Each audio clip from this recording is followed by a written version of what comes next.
Alright guys, so about 4 or 5 years ago now, this hardwood tree came down during a storm. It was blocking access to one of my trails. So I did cut the trunk immediately, just enough so I had use of the trail here. The entire top portion of that tree fell right between what I believe is a white oak. I'm not entirely sure. But after a few years of sitting and getting weathered, I'm hoping that that branch is brittle enough so I can chain it up with a tractor. I'm going to put that new hook and D-ring apparatus to work. I'm going to back out with the tractor here on an angle and hoping it snaps and comes down. Now the chain is long enough where I'm not worried about it coming down and hitting me.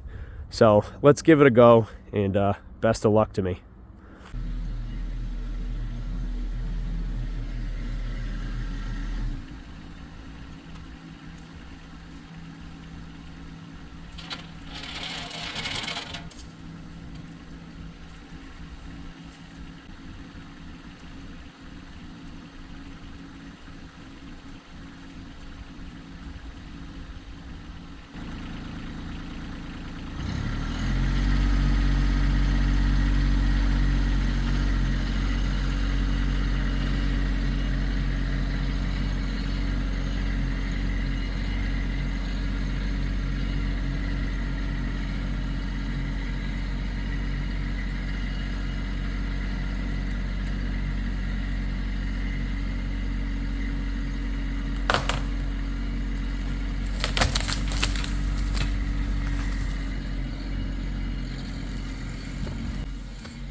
Alright guys, so after installing this hitch hook and D-ring apparatus for the front end loader and using it for a few jobs on the property, I gotta say it's held up very well.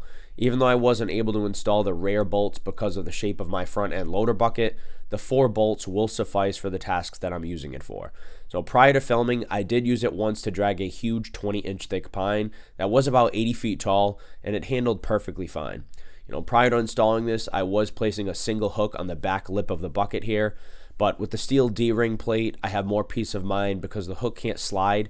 And there's a nice even weight distribution front and center versus the hook sliding on the back lip and putting tension on either cylinder while I'm pulling or dragging.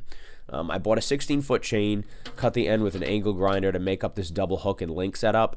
I just attached a 1/2-inch removable chain link that's plenty strong enough and allows me to change out the chain if needed. If you plan on ordering this loader attachment, just make sure it's compatible with your bucket.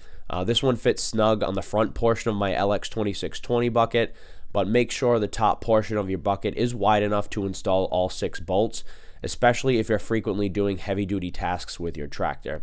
So far so good as far as durability and efficiency goes. If I happen to do other jobs on the property with this, I will incorporate that footage into future videos. So until next time, and thanks for watching.